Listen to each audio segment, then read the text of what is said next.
The emperor was dying of thirst, not upon the golden throne, but in a place beyond reality, a realm where thoughts became landscapes and nightmares wore familiar faces.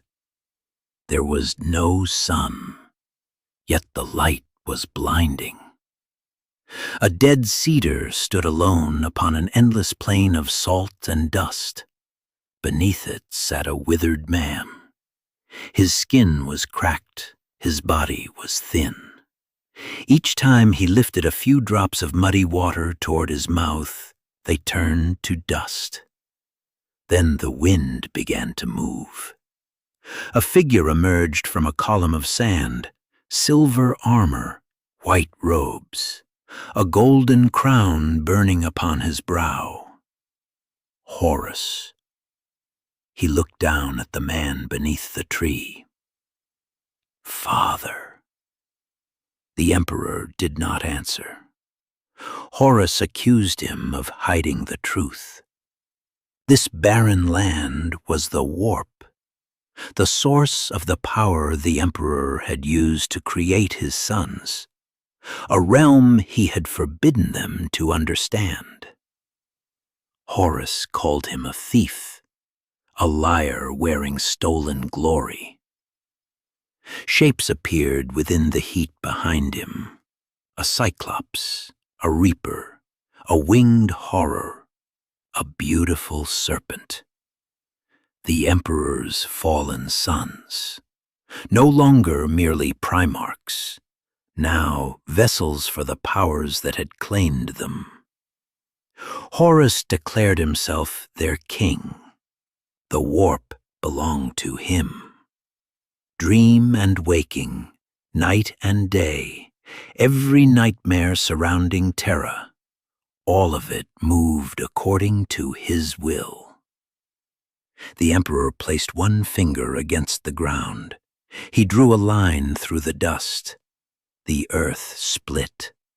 A canyon opened between father and son. For one instant, the starving man became a shadow standing inside an inferno. His answer contained only one word. No. Horus smiled. The emperor was weakening. Every moment upon the golden throne consumed more of him. Soon his resistance would end. Horus promised mercy when the final moment came. Then he walked away. Behind him, the emperor reached for the water once more. It became dust before touching his lips. Then the sun rose over Terra. For a few precious moments, its light pierced the smoke above the imperial palace. Exhausted soldiers watched from shattered battlements. Some smiled, some wept. Many prayed to a man who had always denied being a god. Far below, the emperor remained motionless upon the golden throne. His mind was fighting a war no mortal could see. Above him, Rogal Dorn watched another kind of war. The marks of Saturnine still covered his armor. His trap had destroyed the elite of the sons of Horus. Fulgrim and the Emperor's children had abandoned the siege. For one day, the defenders had achieved the impossible. But victory had not stopped the war. Eternity Wall spaceport was gone. Angron was inside the palace perimeter. The traitor armies still surrounded every surviving wall, and Perturabo had already begun his next move. At Marmak's south, Katsuhiro climbed toward another firing position. The old regiments had been shattered. What remained were fragments, different uniforms, broken weapons, names no one had time to remember. 20 exhausted survivors were assigned to a blood angel named Bayron. Their orders were simple: find a position, check their weapons, be ready. Katsuhiro looked across the wasteland.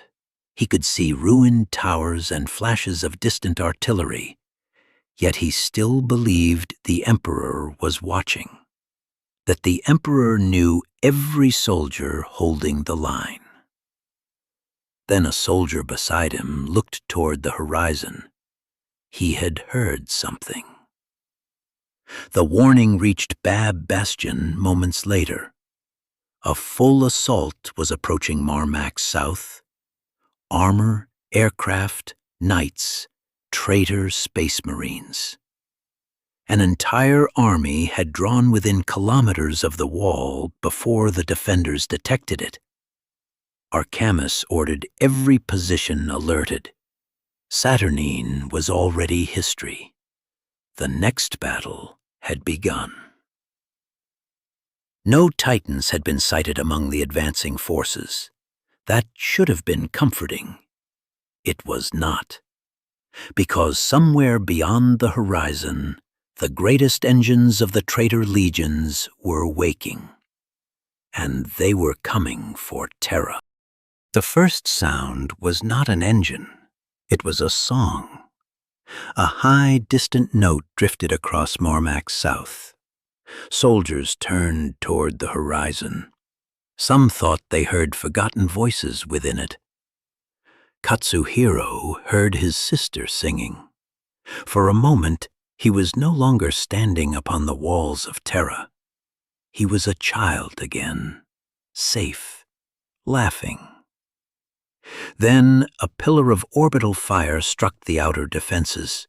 Stone and steel vanished. More beams followed. Each impact tore another section of the battlefield apart. The defenders fired blindly into the clouds. Then Katsuhiro saw gold. Hundreds of golden aircraft moved through the smoke. Their hulls glittered in the rising light. Bright colors covered their wings. They looked less like war machines than exotic birds descending from heaven. The strange song grew louder. Some soldiers lowered their weapons. Others stared in silent wonder. Katsuhiro felt his thoughts slowing. The explosions became beautiful. The gunfire became distant. Part of him wanted to stand there forever, watching, listening, forgetting the war. Bayron's voice dragged him back. The Blood Angel marched along the parapet, ordering the defenders to rise. Katsuhiro whispered a prayer. "Protect me as I protect you." His mind cleared. The golden aircraft dropped toward the ground. Defensive fire tore several from the sky. But the survivors swept across the Imperial lines and released clouds of colored dust. Red, blue, orange. The toxic clouds descended like a painted curtain. Soldiers pulled on masks and sealed their uniforms. Some were too slow. One man exposed his hands to the dust. Seconds later, he turned his weapon upon his own comrades. Others began laughing. Some lay down as if preparing to sleep. Then the enemy emerged from the fog. Pale creatures with long limbs and razor-filled mouths. Mutated war machines. Knights whose armor opened to reveal wet living flesh. They had crossed kilometers without being seen. Now they were already inside the outer trenches. The defenders opened fire. Bodies burst, machines burned. But the enemy continued forward. Then the gunships arrived. Warriors stood within their open hatches. They had once been space marines. Now their armor was covered in violent colors: gold stripes, acid green, violet scales. tubes connected their bodies to weapons made from metal and flesh. One landed upon the parapet. The barrel of its gun contained a living throat. Tiny white teeth lined its mouth. Then it screamed. The weapon did not fire bullets. It fired sound. Soldiers came apart in clouds of blood. Stone cracked, armor disintegrated. The noise entered Katsuhiro's skull and turned thought into pain. Bayron charged. Bolt rounds shattered pieces from the traitor's armor, but it remained standing. The sonic weapon tore through the Blood Angel's leg. Bayron fell. Then he rose again. He cut the tubes feeding the weapon. Blood erupted from them. The gun's scream became a wounded gurgle. The traitor smashed Bayron's faceplate again and again. Bayron continued stabbing. He drove the warrior backward until both struck the edge of the parapet. The traitor fell. Bayron remained standing. Half his face had been destroyed. His armor was broken, but his voice still thundered across the wall. Up! More corrupted warriors descended from the gunships. Their weapons turned men into liquid. The colored dust made every sensation unbearable. Katsuhiro could taste the smoke, feel every wound, hear every scream as if it came from inside his own body. He knew he was going to die. He knew no one would remember his name. But he refused to die without resistance. He repeated the only truth he still possessed. The Emperor protects. Katsuhiro picked up a fallen rifle. He aimed. He fired. Around him, other survivors began doing the same. Then the enemy withdrew. Without warning, the creatures turned away. The corrupted knights vanished into the fog. Gunships descended to recover the traitor space marines. Imperial fire followed them, destroying several aircraft before the rest disappeared. The assault ended as suddenly as it had begun. Silence returned to Marmak's south. The walls remained in Imperial hands. But hundreds of defenders were dead. Others stared into nothing, their minds destroyed by the song and dust. Stina crawled toward Katsuhiro and begged for water. Bayron removed his ruined helmet. Blood covered his face. One eye was gone. Katsuhiro looked toward the empty battlefield. Why had the enemy retreated? They had reached the walls. They had broken the defenders. They could have continued.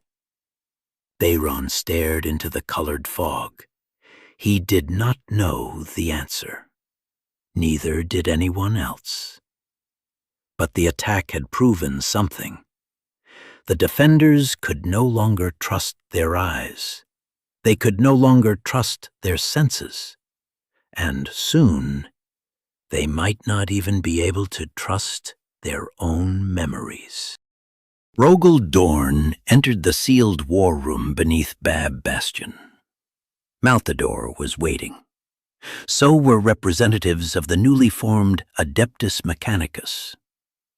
Sanguinius, Jagatai Khan, and Constantine Valdor joined through secure communications. There was no time for ceremony. The situation was simple. The Loyalists had held the remaining walls, but Horus now controlled the spaceports. The palace was surrounded. The enemy could finally bring the full strength of its armies against the inner palace. The Mechanicus had calculated how long the defenders could survive. The most optimistic estimate gave them 76 days. The realistic estimates were much shorter. Weeks, perhaps less. But ammunition and soldiers were not the only things disappearing. Reality itself was beginning to fail. Maltador could feel the warp closing around Terra. It was no longer simply leaking through isolated breaches. It was becoming part of the battlefield. Chance bent toward Horus. Fear spread without cause. Dreams became dangerous. Emotions no longer belonged entirely to those who felt them. The Khan understood. The defenders were not only fighting enemy armies, they were fighting their own instincts. Demons were hiding inside their anger, desperation, and hope. Sanguinius had seen the same darkness spreading through the soldiers. Morale was collapsing. Men and women who had survived months of battle were breaking without being touched. Some murdered their families while they slept. Others refused to wake. Across the inner palace, Helic Mauer investigated the aftermath. She found rooms filled with corpses. People had gathered their loved ones together, killed them, and then waited for death. One dying noble gave her the only explanation she needed. Waking was despair.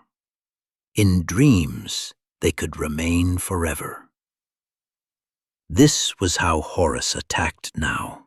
Not only with guns, not only with legions.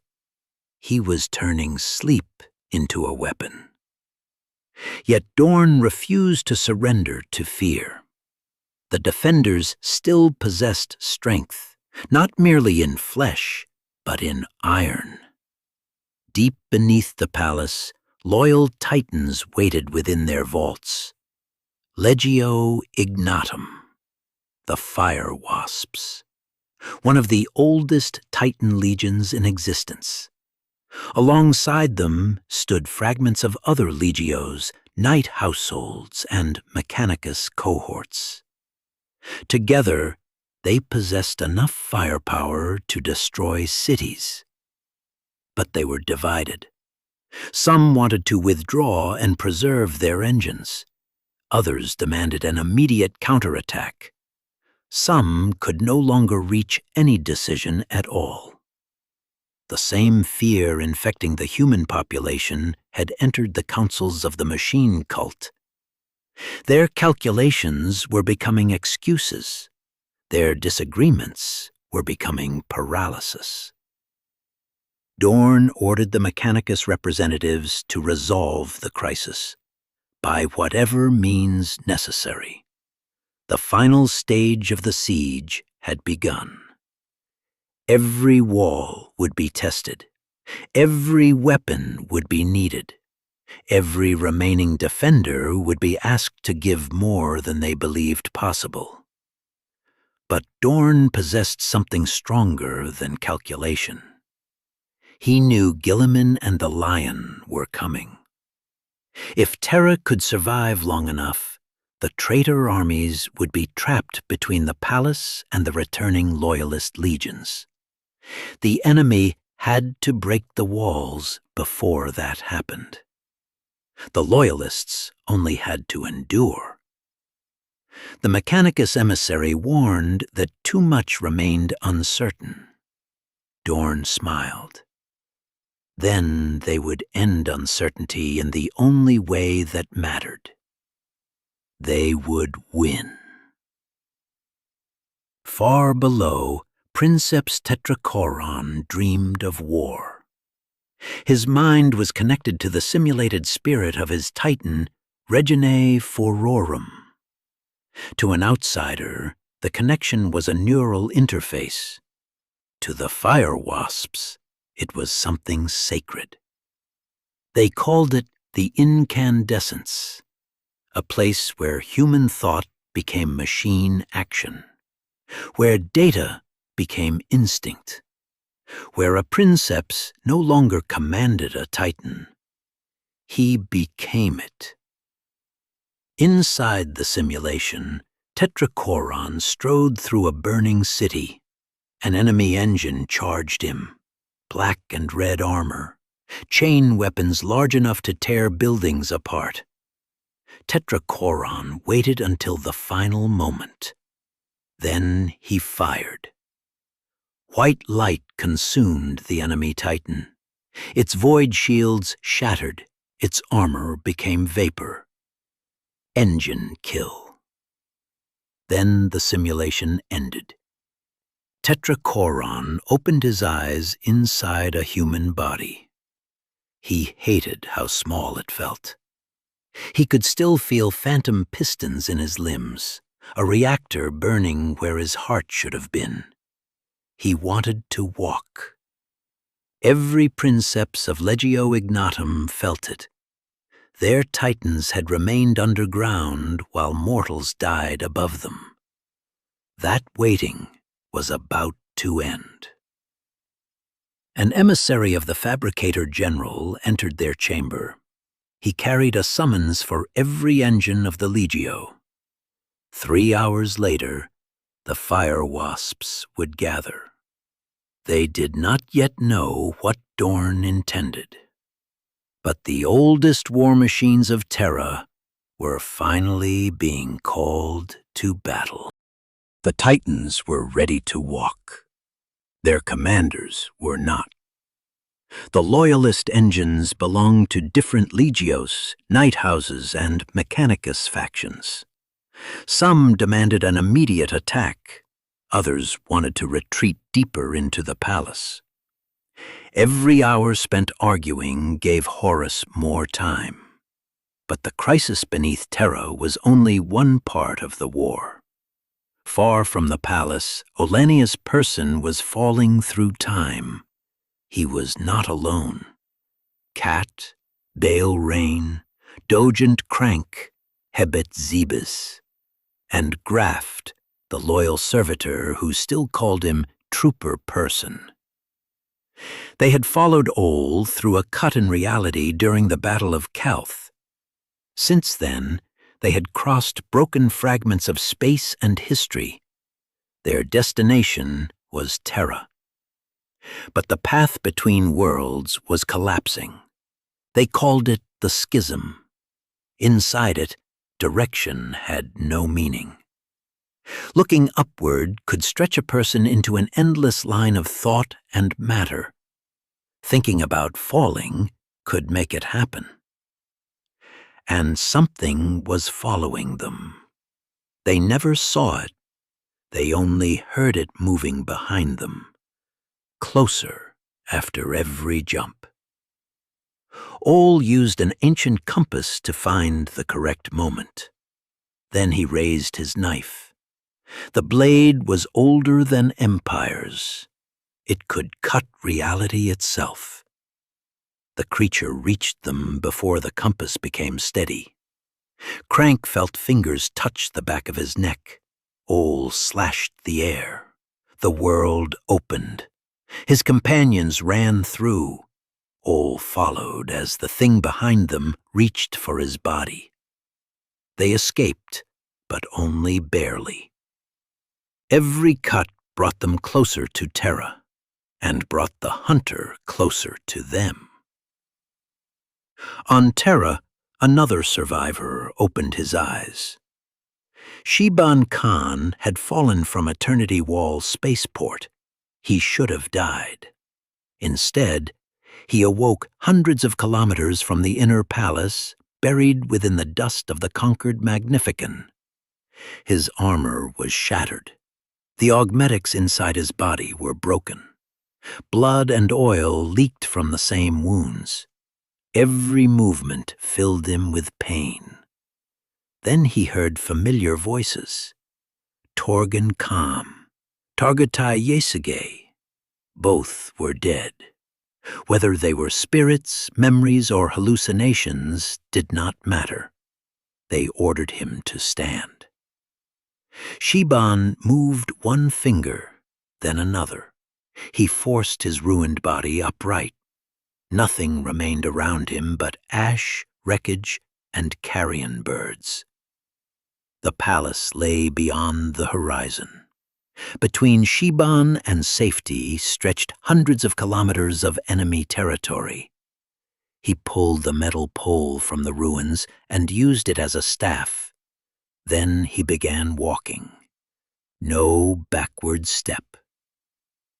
Inside the inner palace, Helic Mauer brought Arcamus more evidence of a different enemy.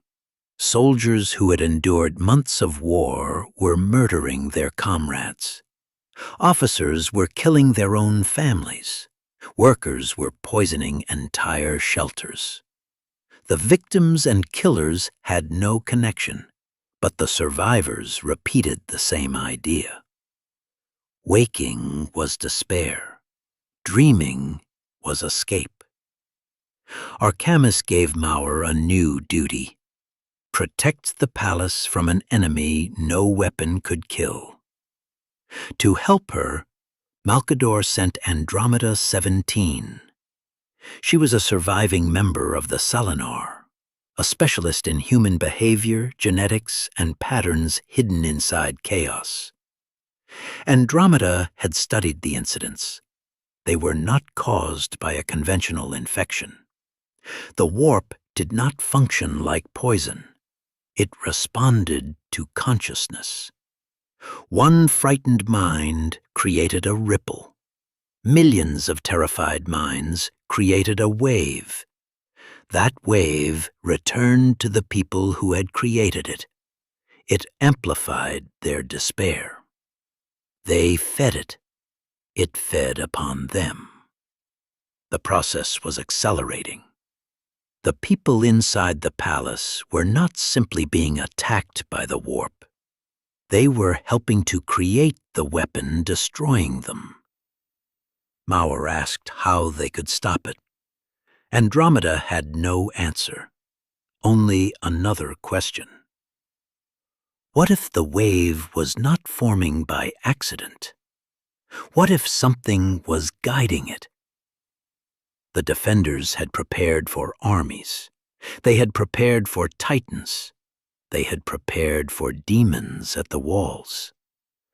But Horus was attacking the one place they could not fortify: the human mind. And while Terra drowned in its own nightmares, the loyalist Titan commanders continued to argue underground. They believed they were deciding when to enter the war. They did not yet understand.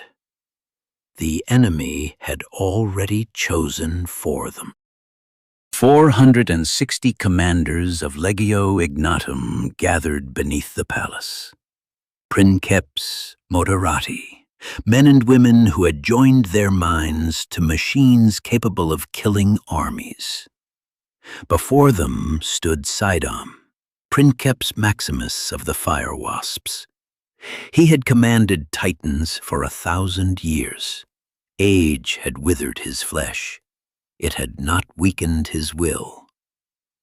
An emissary of the Mechanicus entered the chamber with armed servitors at his side. He ordered Ignatum to awaken its engines, but not to defend the walls. The Mechanicus wanted the Titans to support a retreat. The fall of Eternity Wall spaceport had changed every calculation. The palace might survive for weeks. It could not survive forever. The emissary believed that the sacred machines, knowledge and technology beneath Terra had to be evacuated before Horus captured them. The war was no longer about victory. It was about preserving whatever could escape.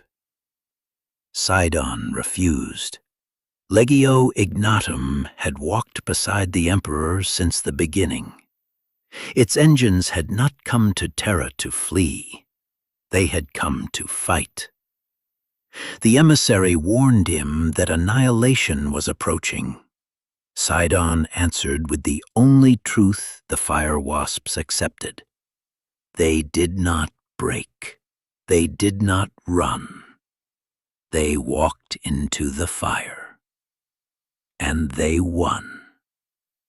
But when the emissary departed, not every princeps felt certain, because the calculations were correct. The Loyalist Titans were outnumbered. Their ammunition was limited.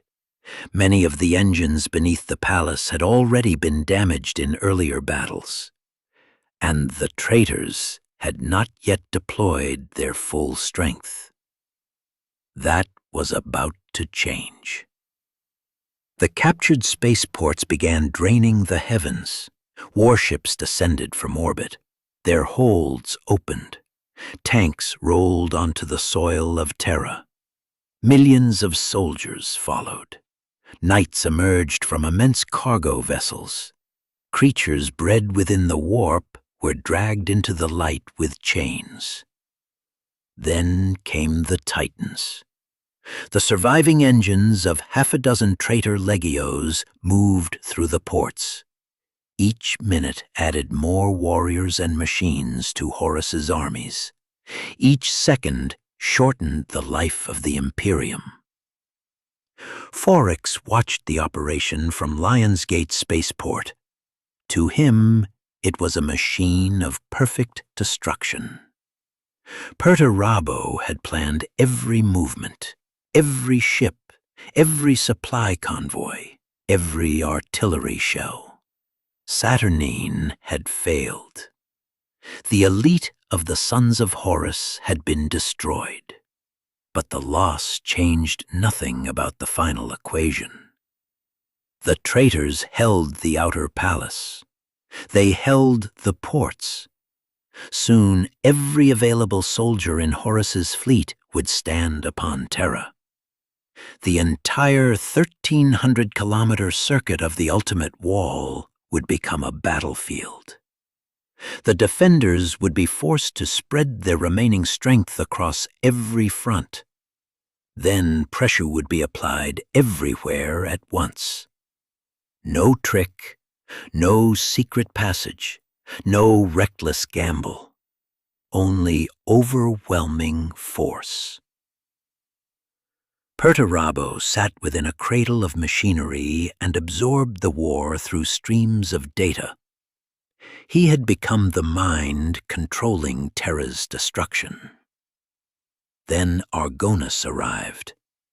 The War Master's equerry carried an order from Horus. Perturabo was to leave the siege. He was commanded to report aboard the Vengeful Spirit. Forex saw something unexpected in Argonus's eyes. Pity. Perturabo had given everything to this war.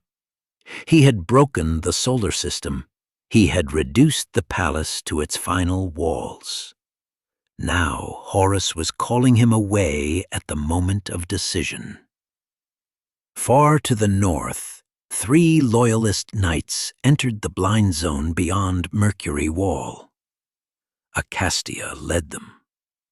The land before her had been flattened by Dorn's orders, creating a killing field more than 100 kilometers deep. The guns upon the wall could strike anything within sight. But beyond the horizon lay a region they could not see. That was why the knights were there.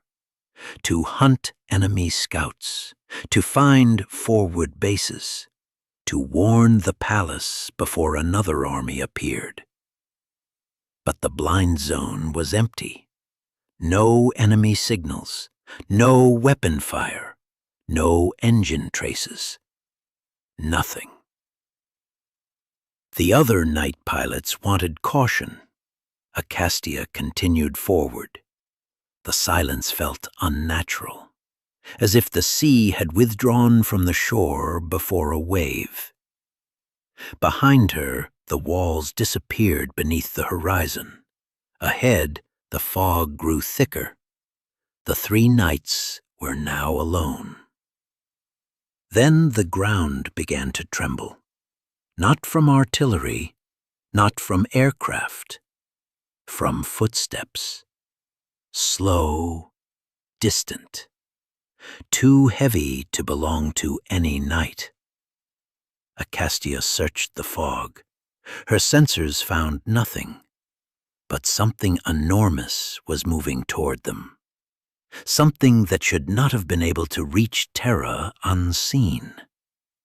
The traitor Titan legions had arrived, and among them walked a name the Loyalists had prayed never to hear again.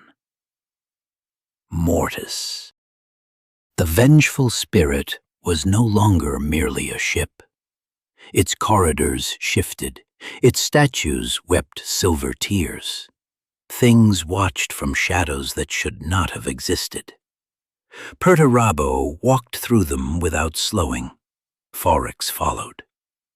When they entered the throne room, darkness became blinding golden light. Horus waited before a view of Terra. The skull of Ferrus Manus rested beneath one clawed hand. He welcomed Perturabo as a brother. He praised him for capturing the outer palace and encircling Dorn's final defenses. Horus felt Horus's presence enter his mind. His exhaustion disappeared.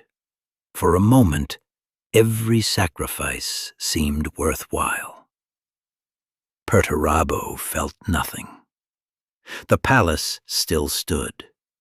Until its final walls fell, his work was incomplete. Then Horus mentioned Saturnine. 3 companies of the sons of Horus had been destroyed. The Mournival was gone. Perturabo had allowed the attack without informing his war master.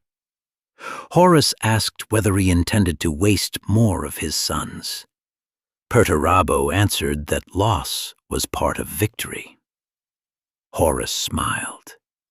He had known about the plan. He had always known. For an instant, the golden chamber changed. Horus became a shadow standing at the center of an inferno. Pressure crushed the minds of everyone around him. Then the vision vanished. Horus placed a hand upon Perturabo's shoulder. The gesture looked affectionate. It felt like a warning. Perturabo explained the final stage of his siege. Surround the inner palace, attack every wall, exhaust the defenders, then break them with overwhelming force. It was patient, mathematical, certain. Horus rejected it. He selected Mercury Wall, 1,200 meters high, protected by layered fortifications and a killing field stretching beyond the horizon. It was among the strongest sections of the ultimate wall. Horus ordered Legio Mortis to attack it immediately. Perturabo told him the assault would fail. Even the largest Titan legion could not cross that ground under the palace guns.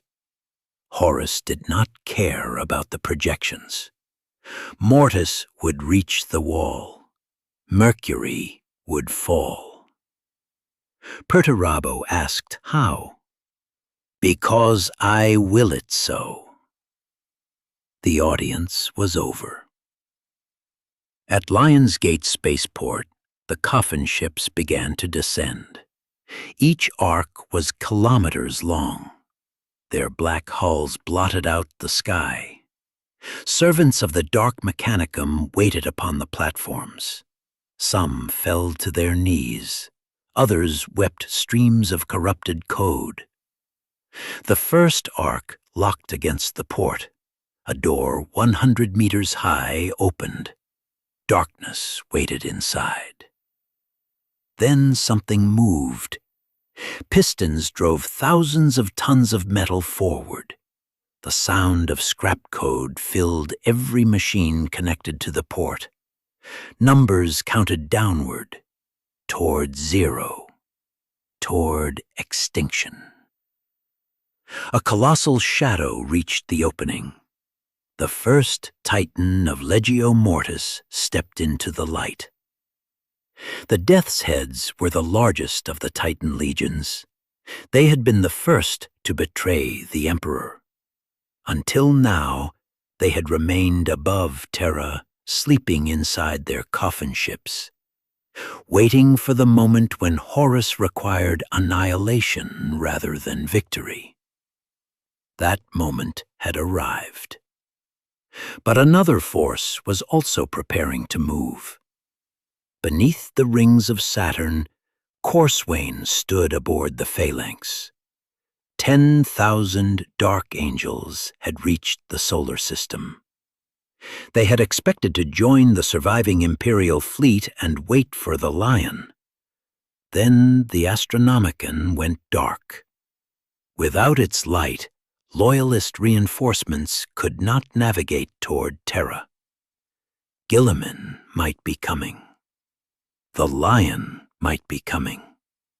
But they would never find the throne world through the storms surrounding it.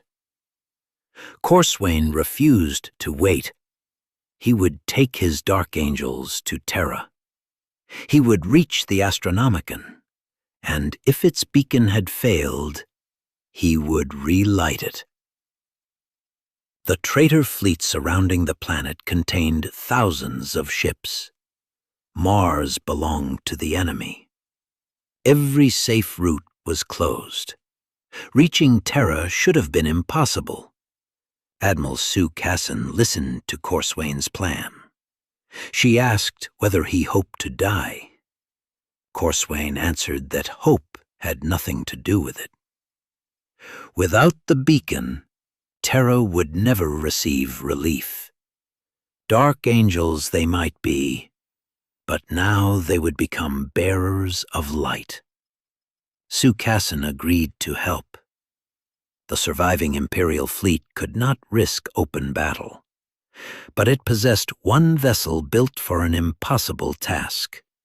A golden ship created during the unification of Terra, one of 3 flagships that had carried the Emperor through the Great Crusade. The Imperator Somnium, the Imperial Dream. It would carry Corswain through the traitor fleet, not to survive, but to open a path. On Terra, Mortis walked toward Mercury. In the void, the Emperor's own flagship turned toward home. 2 armies were moving. One carried the promise of death.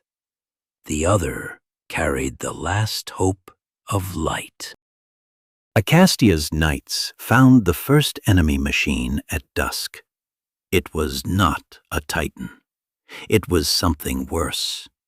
An abomination engine. A weapon created by the Dark Mechanicum using forbidden intelligence and warp-corrupted technology.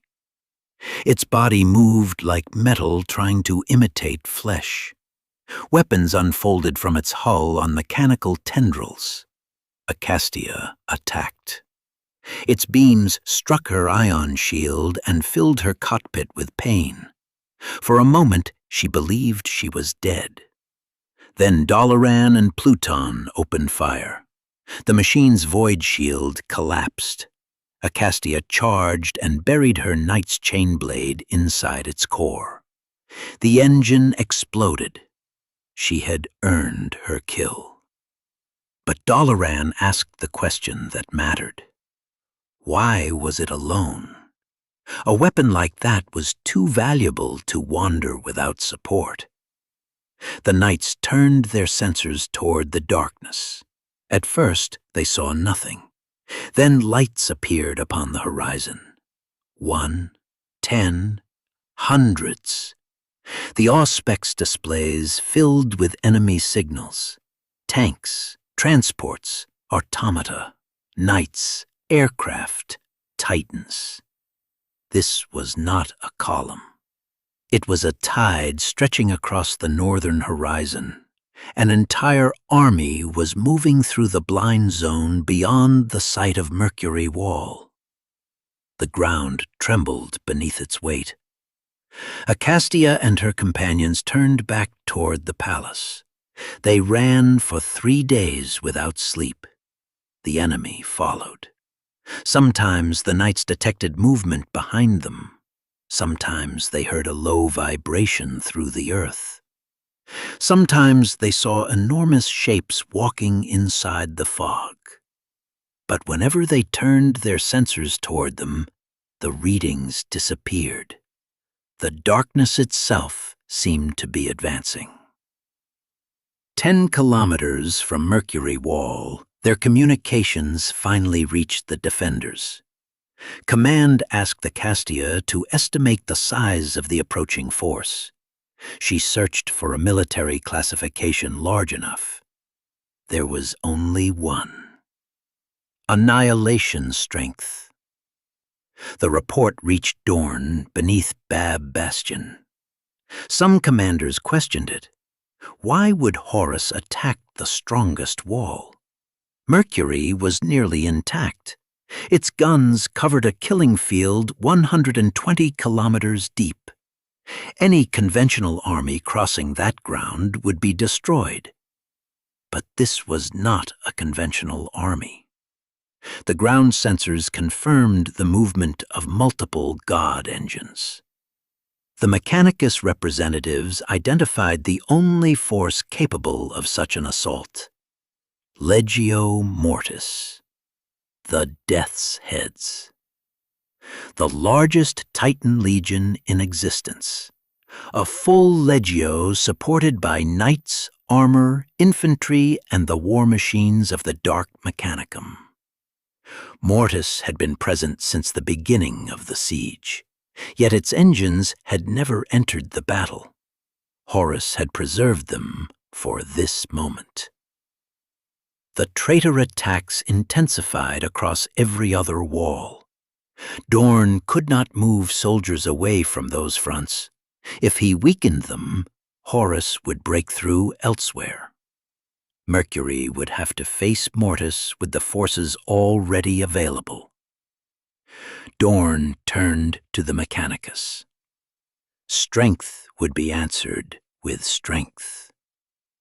The image of Princeps Maximus Sidon appeared before the War Council.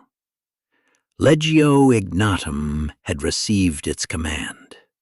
The fire wasps would walk.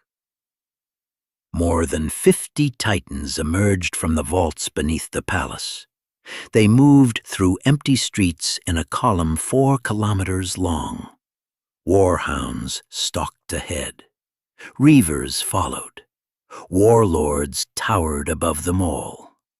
Red, yellow, and black armor filled the roads. Their war horns sounded one after another. The call traveled down the column like thunder. People emerged from shelters to watch them pass. Some believed the Titans were a sign of salvation. Others believed they were witnessing the beginning of the end.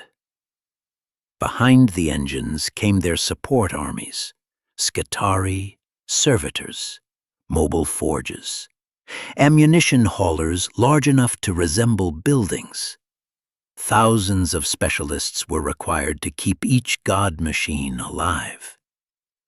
Everything moved toward Mercury Wall. Ignatum had spent the siege waiting beneath Terra. Now its princeps felt the incandescence calling them. The desire to become one with their engines, to walk, to burn, to kill. But they understood the numbers. The Death's Heads possessed more engines. They were supported by a larger army, and something in the warp was moving with them. Vox signals failed as Mortis approached.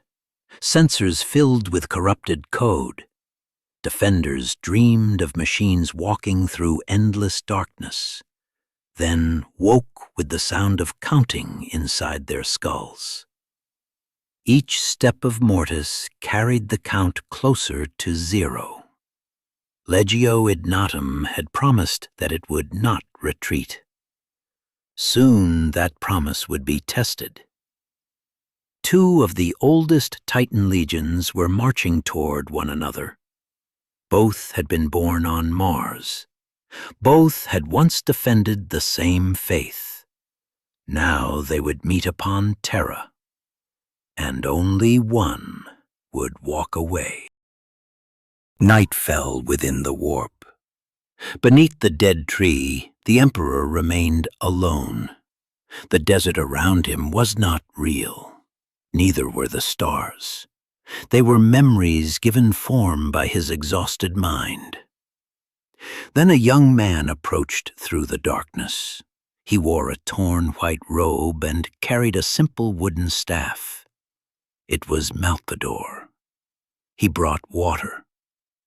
The Emperor was too weak to hold the water skin, so Malcador lifted it to his mouth. For a few moments, the master of mankind drank. Then he asked how long remained. Malcador could offer no certainty. The warp was closing around them. Horus and the powers behind him were stronger than expected. Flesh was failing. Will was failing. Reality was coming apart. Malcador had seen one strange sign, a card within his divinations, the Wanderer. His face turned toward the lightning tower, something hidden within his hand. The Emperor's eyes opened. Fire burned inside them. He ordered Malcador to leave. Shapes were gathering beyond the tree, silver eyes, fur, teeth, hunters waiting for the Emperor's strength to fail. Malcador promised to return with more water. The Emperor told him there would be no next journey. The path would soon close forever. Malcador ran. The Emperor remained beneath the tree, alone, thirsty, enduring. Above him, the loyalist Titan forces prepared for war. Legio Ignatum could not face Mortis alone. The fire wasps possessed more than 50 engines. Mortis possessed an entire legion. So Ambassador Vetherel descended into the Mechanicus enclave and approached the survivors of Beta Garmon. These were broken legios. Some had once commanded hundreds of Titans. Now they possessed only a few. One existed as a single surviving engine. Their princeps remembered what Mortis had done to them. They remembered god machines dying by the dozens. They did not want to face the Death's Heads again. Some refused. Their engines would remain beneath the palace, preserved, safe, useless. Then the voice of Esha Ani Mohana V filled the cavern. The great mother of Legio Solaria, the Imperial Hunters. Her body was entombed within Luxor in Victoria, the warlord Titan she commanded. Legio Solaria had also been shattered at Beta Garmon. Its surviving princeps were daughters, warriors and hunters who had already lost almost everything. Vetherel asked them to walk against Mortis. The Great Mother agreed. If annihilation waited beyond the wall, Solaria would meet it. There is nothing beyond this. The words changed the chamber. A few other survivors joined them. Legio Defensor, the final engine of Legio Atterus. Not enough to equal Mortis, but enough to die beside Ignatum. The Great Mother selected Abani Lus Mohana to lead the first hunt. Her warhound, Bestia Est, would move ahead of the main force. Solaria would find Mortis. Ignatum would destroy it. That was the plan. But while Titans prepared to defend the palace from without, Helic Mauer searched for a way to protect it from within. She and Andromeda 17 needed to understand the dreams spreading through the population. They needed someone who understood faith, someone who had already transformed despair into something stronger. They found Kirill Cinderman. He led them to Euphrates Keeler, the woman many inside the palace had begun calling a saint. Keeler was being held inside the Blackstone prison.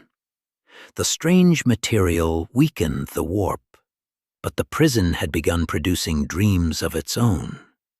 At night, the stones sang. Keeler was no longer remaining inside her assigned cell. She moved through the prison, speaking to its inmates, listening to the condemned. One prisoner interested her more than all the others. When Mauer, Cinderman, and Andromeda entered his cell, they found Keeler sitting opposite a small, elderly man. Basilio Foe, the geneticist who had once created monsters for amusement. The prisoner who claimed he could design a weapon capable of exterminating every transhuman descended from the Emperor, Space Marines, Primarchs, perhaps even the Emperor himself. Foe smiled when he saw them. Andromeda recognized him. She lunged for Mauer's weapon. "Kill him!" Mauer stopped her. They had not come to Blackstone to execute prisoners. They had come searching for a way to fight the dreams. But Foe understood what was happening. The despair, the hunger for escape, the psychic pressure building throughout the palace. And he knew something the others did not. The dreams were not merely weakening the defenders. They were calling to something. A paradise shaped from the desire to escape suffering.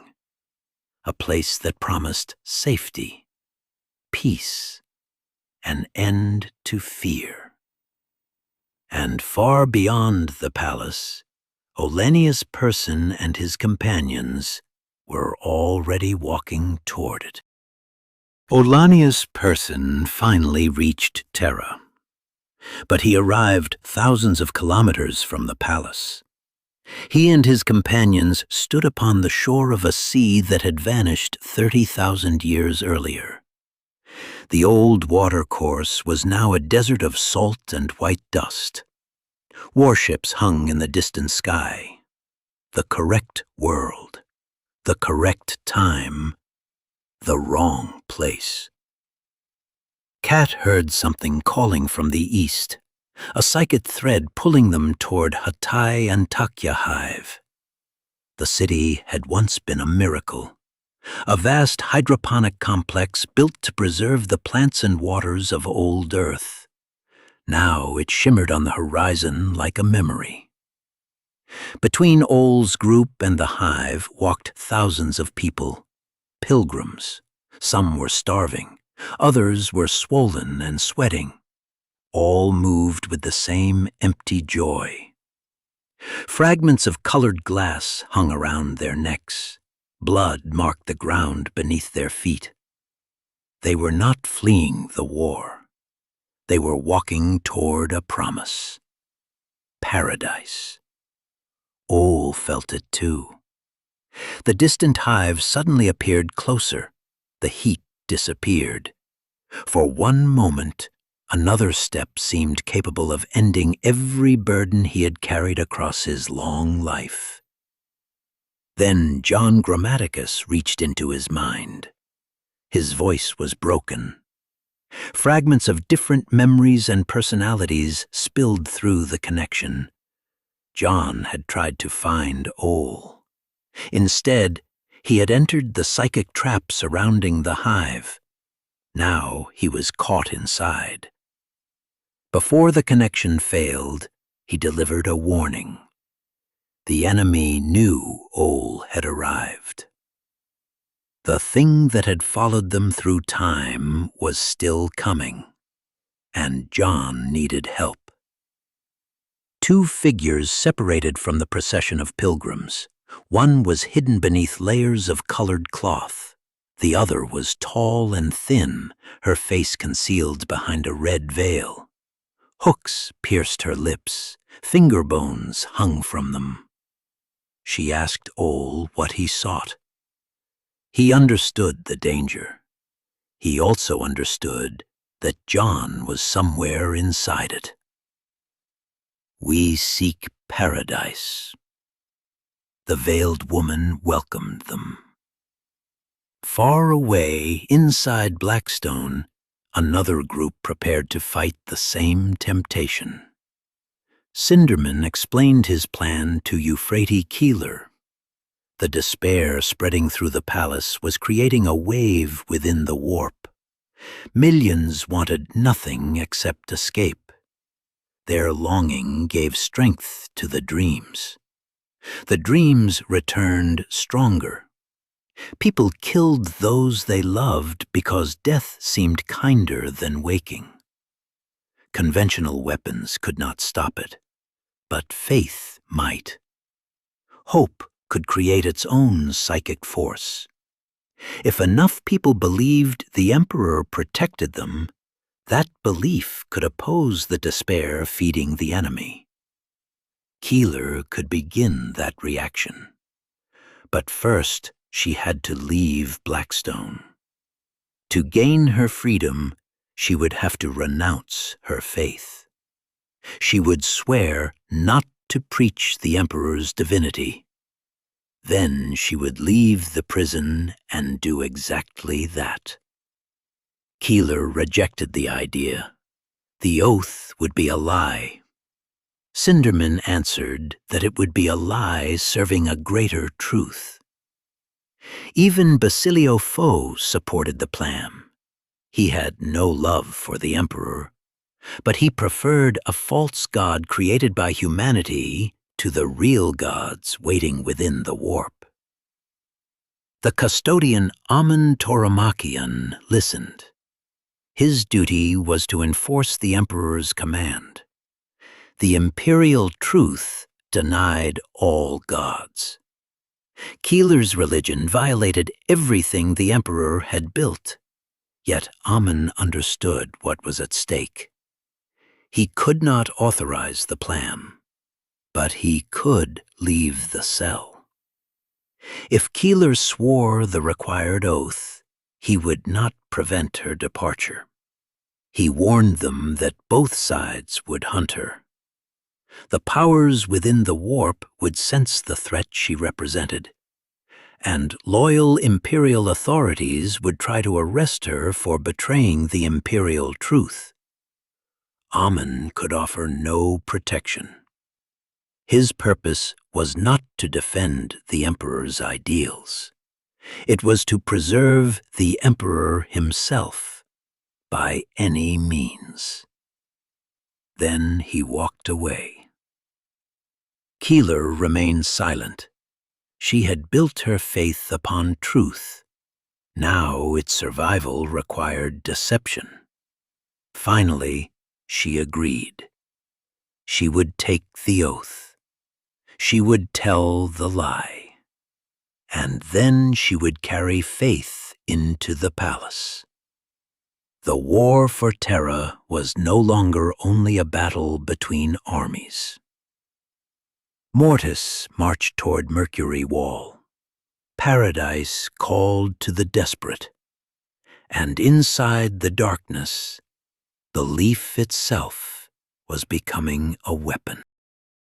Legio Ignatum met the enemy 113 kilometers from Mercury Wall. Tetrachoron commanded the Loyalist vanguard from Reginae Fororum. Solaria's warhounds moved ahead of him. Knights raced between the larger engines. Behind them, the guns of Shard Bastion waited for targeting data. Mortis appeared through the twilight. Dozens of Titans advanced beside the shore of a poisoned lake. Their armor was black, red, and corroded gold. Many looked damaged. Some dragged broken weapons. None moved with the speed expected from an attacking force. Tetrachoron saw an opportunity. He ordered every Loyalist engine to synchronize its weapons. Missiles launched first, then shells, then plasma and laser fire. The barrage struck Mortis from front to rear. Void shields collapsed. A Reaver disappeared inside an explosion. Two Loyalist Titans focused their beams upon a warlord. They burned through its armor and pierced its reactor. The giant split open. Plasma poured from its back.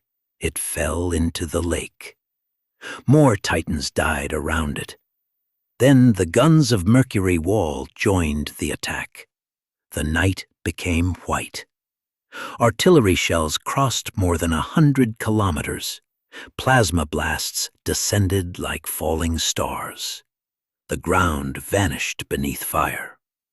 Mortis engines burned. They staggered. They fell. The Loyalist kill count rose impossibly fast. 3, 5, 10. The enemy barely returned fire. Tetrachoron felt victory moving through the incandescence. Then he noticed what was wrong. The enemy Titans had almost no functioning void shields. Their armor had been damaged before the battle began. Some carried wounds old enough to be covered in rust.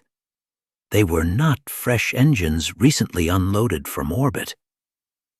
Tetrachoron ordered his forces to halt, but Acastia was already too close.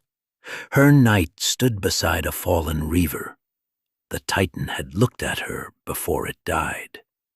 Not through active sensors, through pale flames burning behind cracked eye lenses.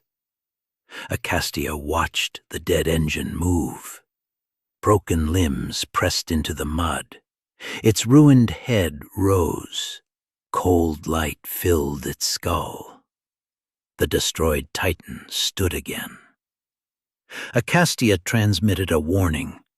Every confirmed engine kill remained hostile. Then the Reaver fired. Across the battlefield, the dead rose together. Warlords with ruptured reactors dragged themselves upright. Reavers missing limbs crawled toward the Loyalists. Warhounds with shattered heads continued running. Weapons that should have been destroyed began firing. These were not the true engines of Legio Mortis. They were corpses. Titan wrecks recovered from battlefields across the galaxy. Machines that had died during the Great Crusade. Engines destroyed at Beta Garman. Some had once belonged to loyal Legios. Now warp power filled their empty reactors. Something moved within their broken shells. Tetrachoron found a dead warlord directly beside Reginae Fororum. Its weapons shattered his void shields before he could turn. The corpse reached for him. Reginae Fororum caught its fist. Metal screamed. Tetrachoron tore the dead Titan's arm from its body. Then his engine drove a power fist through its neck. The warlord's head and upper torso came away. Blood and ectoplasm poured from the wound. It still tried to move. Reginae Fororum struck again. The corpse finally exploded. There was no time to celebrate. Every Loyalist engine was now fighting at close range. Dead Titans rose around them. The careful formation collapsed. Mortis had sent the corpses first. They had allowed Ignatum and the wall batteries to expend ammunition, destroying machines that were already dead. Then those machines had risen inside the Loyalist lines. the trap was not intended only to kill Titans. It was intended to corrupt them. Scrap code entered Imperial systems.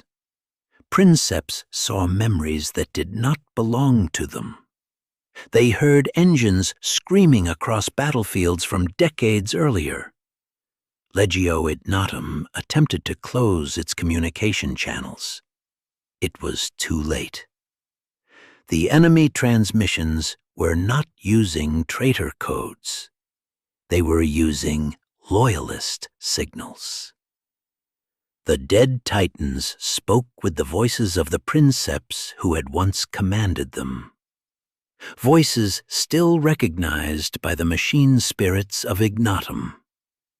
The loyalist engines had welcomed the transmission before understanding what it was. A dirge entered their systems, the song of dead machines. Tetrachoron had believed he was fighting Mortis. He was wrong. The true Death's Heads had not yet entered weapons range. This was only their first attack. An army of the dead sent forward to exhaust the guns, shatter the formation, and poison the souls of the living engines. Beyond the fire, the real Titans of Legio Mortis continued walking toward Mercury Wall. Perturabo could no longer see the war. Scrap code corrupted his data. The warp twisted every signal. Reports contradicted one another. For 12 hours, the Lord of Iron sat inside his command cradle and watched order disappear. Then Argonus brought another command from Horus. Perturabo was to surrender control of the siege.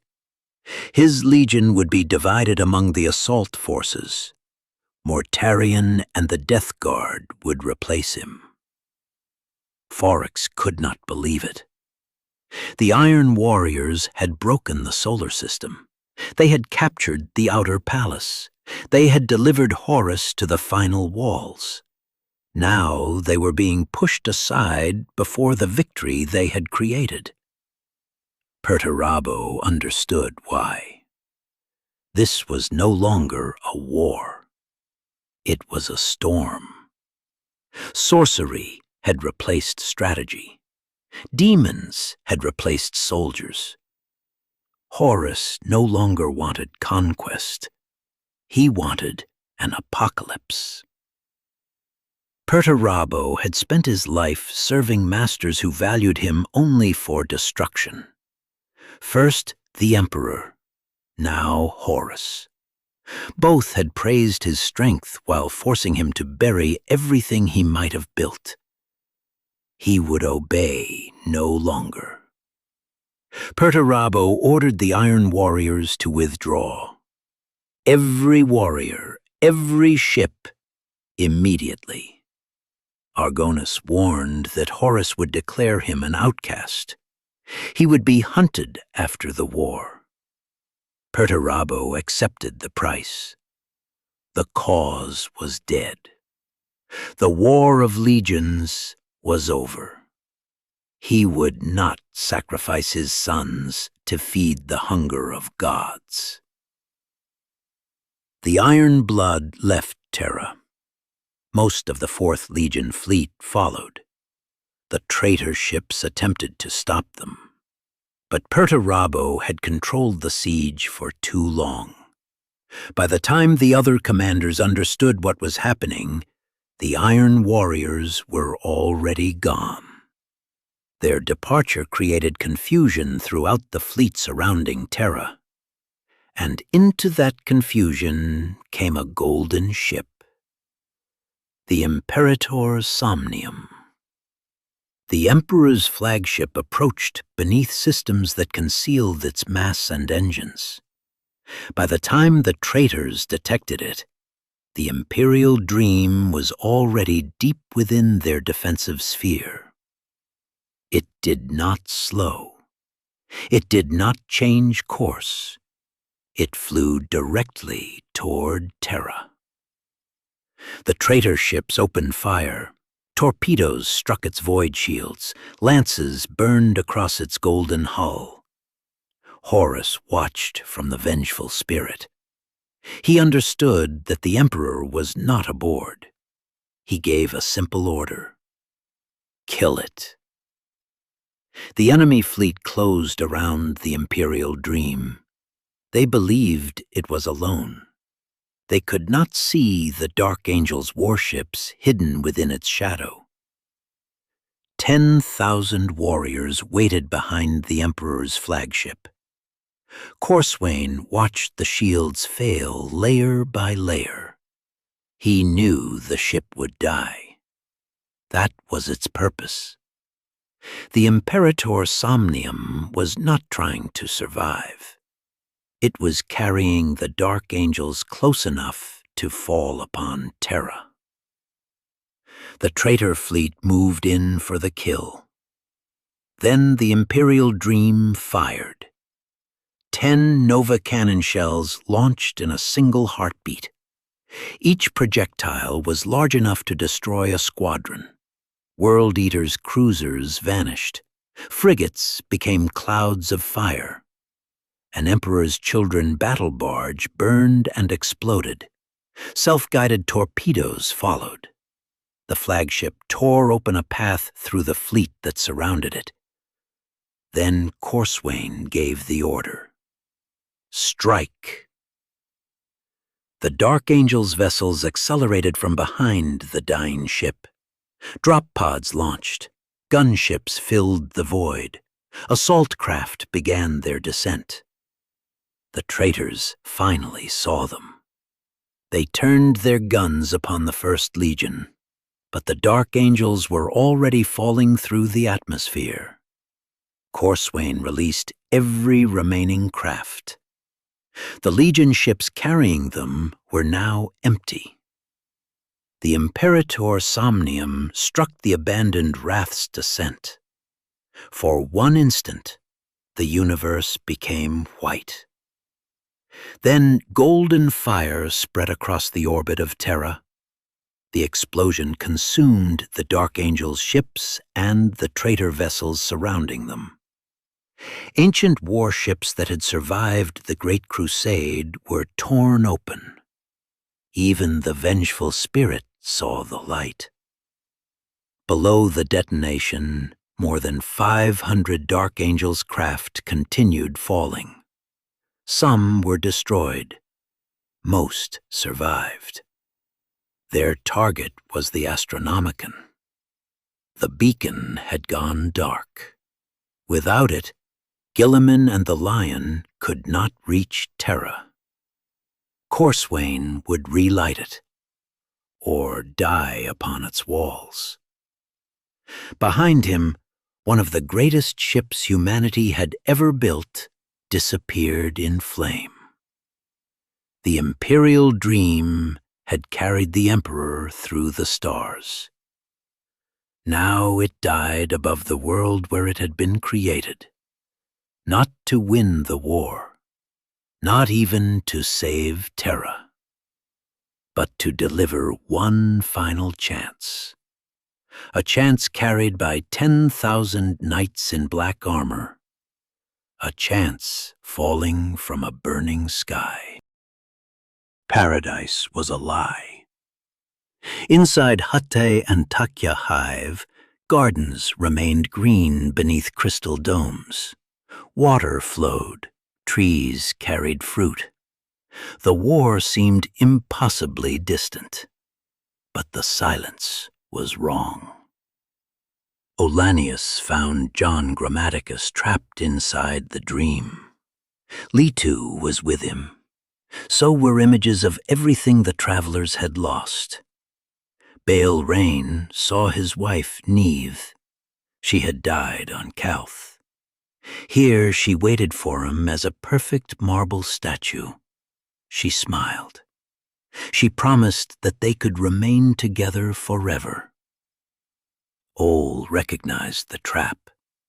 The statues were not stone. They were demons wearing memories. One bent toward him. Needle teeth appeared inside its beautiful face. It knew Ol's true nature. It called him by names he had carried thousands of years before the Imperium existed. It offered him the one thing he had always wanted: an end to the journey. Stillness. A place where he no longer had to fight in the wars of immortals. Then Cat opened fire. The illusion shattered. Stone split into flesh. The gardens filled with screaming statues. Emperor's children emerged from among the trees. Their sonic weapons filled the air with colors sharp enough to cut bone. Rain believed John had killed Neve. He raised his weapon. Ol tackled him. The demon wearing his wife's face unfolded into its true form. Claws, scales, too many limbs. A voice that promised every lost thing could be returned. John spoke a word of Annuncia, the language beneath reality. Sound vanished, color inverted. The demon collapsed into something gray and withered. But the word nearly destroyed John. His teeth broke. Blood poured from his face. Black veins spread beneath his skin. The demon rose again. It struck Rain before anyone could react. His body opened from shoulder to waist. The young soldier who had survived Calth and crossed time to reach Terra died inside a dream built from the memory of his wife. Then Leto attacked. The gray-armored Proto-Astartes drove the demon back with weapons older than the legions. John forced himself upright. He spoke another word of Annuncia. Reality broke. The demon unraveled into ash. John collapsed. Ol and Cat carried him. Zebes, Crank, and Graft covered their retreat. Leto held back the Emperor's children. They ran toward the center of the hive. A blind woman in a red veil waited for them. Beside her stood a huge warrior wrapped in shifting cloth. He raised a bolter. Ol believed he had reached the end. Then the warrior ordered him down and fired past him. The newcomers were not part of the trap. The blind woman was called Acte. The warrior called himself Alpharius. They had come to guide Ol toward Terra. Inside the palace, Euphrates Keeler made her own choice. She stood before the authorities of Blackstone and took the required oath. She renounced her right to preach the Emperor's divinity. The words were recorded. The prison released her. Then Maur and Cinderman attempted to move her through the palace. Someone was waiting. A convoy blocked their escape route. Hidden gunmen opened fire. A gunship descended over the street. Vehicles exploded. Soldiers died in the rain. Keeler disappeared during the attack.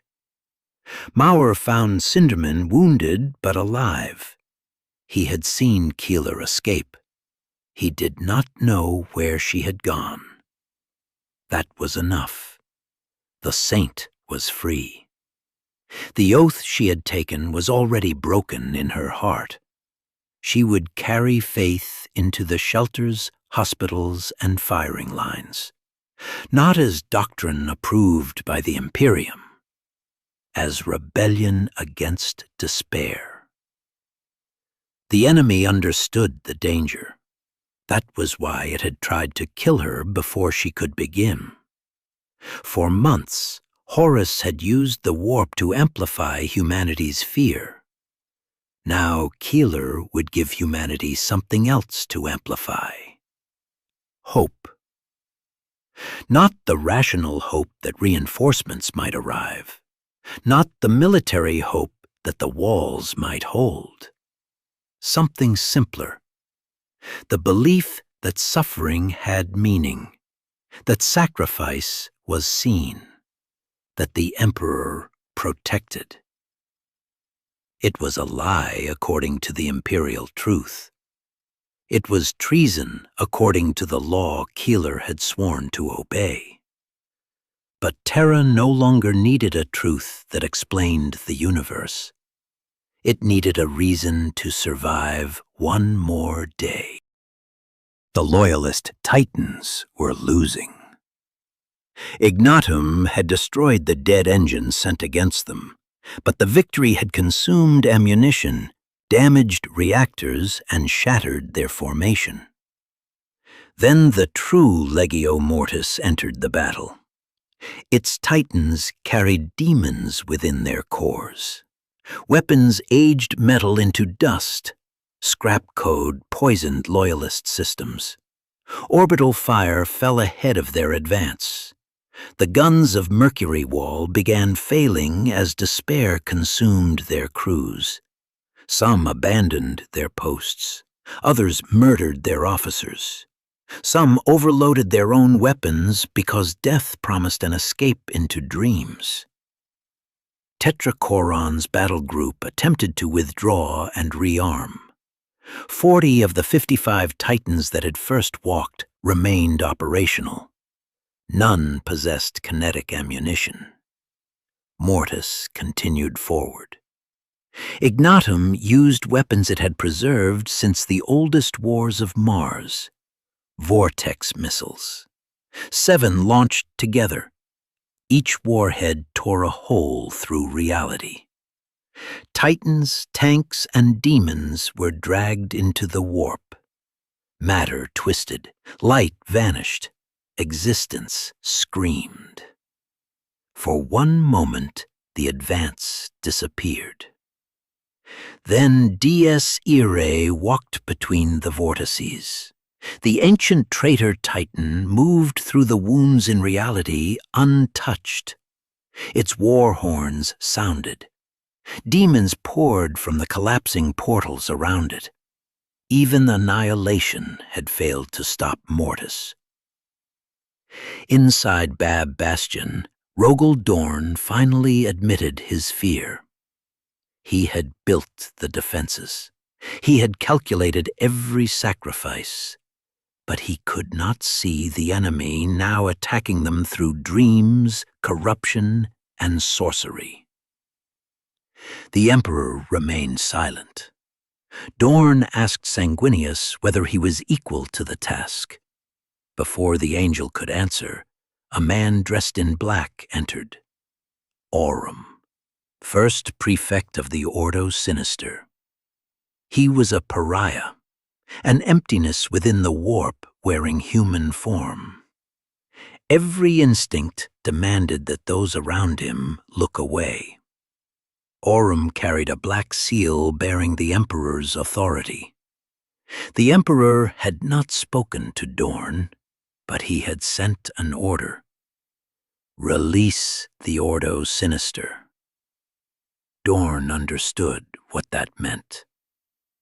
The situation was worse than he had believed. The Side Titans were weapons the Imperium denied existed. God machines built around enslaved psychers and commanded by soulless blanks. They did not fire ordinary energy. Their weapons consumed souls. They turned the power of the warp against itself. Even loyal Titan princeps regarded them as abominations. Dorn closed his hand around the seal. No weapon could remain forbidden. Not now. The gates beneath Mercury opened. 4 black Titans emerged. Frost spread across the walls around them. People heard screaming inside their own thoughts. Solaria's princeps recoiled from their presence. They understood what had joined them. Our own monsters. But 4 engines were not enough. Ambassador Vetherel returned to the surviving Legios that had refused to fight. She showed them the images of their dead titans. Their sacred machines had been dragged from forgotten battlefields and filled with demons. The enemy was using their fallen as weapons. Vetherel offered the survivors a choice: remain separate and disappear, or abandon their broken identities and become one legion. The Great Mother of Solaria stepped forward first. Then came the remnants of Amaranth, Defensor, Atyrus, the survivors of murdered Legios. Vetherel gave them a new name: Legio Invigilata, the Vigilant. A legion created at the end of the Imperium from the ruins of all those that had fallen. Its engines walked toward Mercury. Ignatum returned to the battle. Solaria ran ahead. The Psi Titans advanced without fear. Together, they formed the final defense before the wall. Then the last engines of Mortis appeared. War Master Titans, larger than warlords, protected by void shields powerful enough for warships. Their weapons had been designed for one purpose: to kill titans and destroy fortresses. They moved as a single block. Their reactors beat to the same rhythm. Their shields merged into one enormous barrier. Knights and warhounds circled their feet. Behind them walked Dies Irae. The defenders opened fire. The War Master Titans did not slow. Enemy distance to Mercury wall, 24 kilometers. Mercury was dying. The guns of the wall had found their range. For hours they had punished the advancing Titans. Mortis had allowed them to. Every battery that fired revealed its position. Every repaired weapon confirmed its coordinates. And when the Death's Heads came close enough, they answered.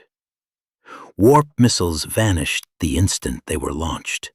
They passed through shields, through armor, through reality itself. Then they reappeared inside their targets. Gun emplacements erupted from within. Entire domes were torn from the wall. Crews vanished beneath collapsing fortifications. The defenders had believed they were weakening Mortis. In truth, Mortis had been watching them, learning, waiting. Now the palace guns were being blinded one by one. The loyal Titans launched their final counterattack. Engines from shattered Legios charged beneath the name Invigilata. Solaria warhounds tore into the enemy flanks. Reavers carried Imperial fists directly into the Titan lines. The Space Marines leapt from assault compartments and landed on enemy god machines, their boots locked against corrupted armor. Explosive charges were placed over shield projectors and weapon systems. Then the Imperial fists jumped clear. Detonations crawled across the Titans' backs. Void shields flickered. Loyalist engines fired into the openings. For a moment, Mortis burned. Even the nightmare Titans of the Ordo Sinister entered the storm. Their weapons did not merely damage machines. They attacked the things possessing them. Demon engines convulsed as darkness cut through corrupted souls. But the War Masters answered. Their volleys shattered the Psi Titan Orientalis Echion. The engine collapsed into a sphere of freezing light before folding into absolute blackness. Then Dies Irae emerged, It walked through the smoke surrounded by abominations. Its war horns sounded. Every machine around it seemed smaller. Every act of resistance seemed temporary. Sidon gathered the surviving titans of Ignatum. Their void shields synchronized. Their reactors beat as one. They advanced into fire from the ground and from the fleet above. They could not stop the bombardment, so they marched directly into the enemy formation, forcing Mortis to risk striking its own engines. Ignatum fired together. A single coordinated eruption of plasma, laser, and shell tore into Dies Irae and its escort. A demon titan came apart. Traitor armor burned, but Dies Irae continued walking. Around the titans, courage failed in smaller machines. Caradoc of House Vironi broke beneath the psychic terror surrounding Mortis. He turned from the enemy. When his own bondsmen stood in his path, Caradoc destroyed him. Acastia watched her brother abandon honor and murder one of their own. Then she made her choice. She placed Elatus between Caradoc and escape. Her lance struck his knight through the head. She cut downward into its reactor. Her brother vanished in white fire. There was no time to mourn. Only time to turn back toward the enemy. At the Hollow Mountain, another battle had already been won. Corswain's dark angels had cleared the upper chambers of traitors and warp spawn, but the Astronomicon had been mutilated. Its psychic choir had been butchered. Some victims had been fused into the machinery itself. The fortress was theirs. The beacon was still dark. Then the Dark Angels restored one of the ancient hardlines connecting the mountain to the palace. Inside Bab Bastion, a signal officer heard a voice speaking in Crusade-era Legion codes. Dorn came to the transmission. "This is Seneschal Corswain of the 1st Legion." 10,000 Dark Angels had reached Terra. They had retaken the Astronomicon. They held it. But they had come alone. They had no word from the Lion. No relief fleet followed behind them. And while Dorn listened, another message arrived. Mortis had broken through. Sidon was gone. The surviving Titans burned across the approaches to Mercury. Vasago descended deeper into the Hollow Mountain, searching for a way to relight the beacon. He was met by warriors wearing the black of his own legion. They accused him of betraying Caliban, of saving Corswain when his death might have served their hidden cause. Vasago raised his mace. Blue fire filled the passage. The Dark Angels had reclaimed the mountain. But the war within their own legion had followed them inside. Outside, Dies Irae reached the foot of the Mercury wall. Debris rained against its shields.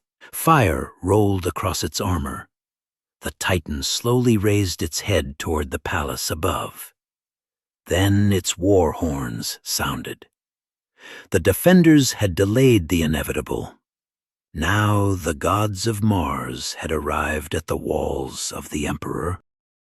The distance between Mortis and the wall was 0. The outer defenses had fallen. The loyal Titans were burning, and Dies Irae stood beneath the Imperial Palace. There would be no more delaying actions. The next battle would be fought on the walls themselves. Dorn summoned Sigismund and every remaining reserve. Then he opened a palace-wide transmission. His voice reached soldiers in bunkers, pilots inside damaged aircraft, civilians carrying ammunition through collapsing corridors. Dorn did not promise victory. He did not promise survival. He told them that the coming battle would reveal what they truly were. Everything lost until now had purchased this moment. Every life remaining would be needed to defend it. At Marmak's south, Katsuhiro listened as the bombardment moved behind their position. The enemy was coming. Stina stood beside him. Both were exhausted. Both were afraid. Katsuhiro told her that one day the war would end. People would walk across this ground without knowing how much blood had been spilled beneath their feet. They would build roads and fountains. They would laugh. They would argue about ordinary things. The stories they heard would be far kinder than the truth. Stina asked how he could possibly know.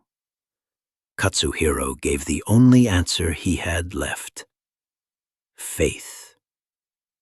Then he raised his weapon and ordered the line to stand. Before the final assault, Katsuhiro had witnessed something impossible. A lone white scar had emerged from the wasteland. Shiban Khan. His armor was broken, his body was failing. In his arms he carried Lieutenant Cole. Cole was dead, but protected within the dead man's coat was a living infant. Shiban had crossed the ruins carrying both, the dead and the future. Katsuhiro offered to take Cole from him. Shiban refused. He would carry the soldier farther. When Katsuhiro asked how the child had survived, Shiban answered simply, "Something had to." Then he continued toward the inner palace. Every step was agony. Every step was a victory. The soldiers watched him pass, and for a moment they remembered why they were still fighting. Elsewhere, Basilio Foe prepared to escape. He had cut shards of blackstone from his cell. He had manipulated his guard. He had used the promise of a Primarch-killing weapon to purchase time. But Andromeda 17 had been watching him. The guard Foe believed he controlled already belonged to her. Then she did something Foe had not expected. She opened his cell. Andromeda did not believe one weapon or one perfect strategy could save humanity. Predictable plans could be defeated, so she chose uncertainty. Keeler, Foe, faith, science, betrayal. She released new variables into the war, hoping something unexpected might survive. Far from the palace, Olanius Persson and his companions escaped the corrupted paradise beneath Hatay and Takya. Baal Rain was gone, but Ol, John Grammaticus, Acte, Litu, and the warrior calling himself Alpharius survived. Their destination was clear: the Imperial Palace. Ol offered his followers one final chance to leave. None accepted. They boarded a waiting lighter and began their journey east. Something still followed them through the darkness, a dragging step, a tapping foot. The hunter had not abandoned their trail. And beneath every physical battle, another war continued. In the immaterial desert, the horizon had vanished. The emperor sat beneath the burned tree. His body had withered until he resembled a corpse. Horus stood before him, closer than ever. Golden armor, red cloak, a crown of laurel. The image of a king. Horus told his father that the Imperium was collapsing, that every ruined dream was the consequence of the Emperor's own ambition. The Emperor had enough strength to survive this moment, but not enough to survive forever. Still, he did not bow. He did not answer. He simply looked at Horus without fear. After everything taken from him, defiance remained. The War Master reached down and touched his father's face. The walls were breaking. The Astronomicon was dark. Mortis had reached the palace, but the siege of Terra was not over. It was becoming something worse. If you enjoyed this journey through Mortis, leave a like and subscribe to the channel, because the next stage of the siege will take us closer to the final confrontation between father and son.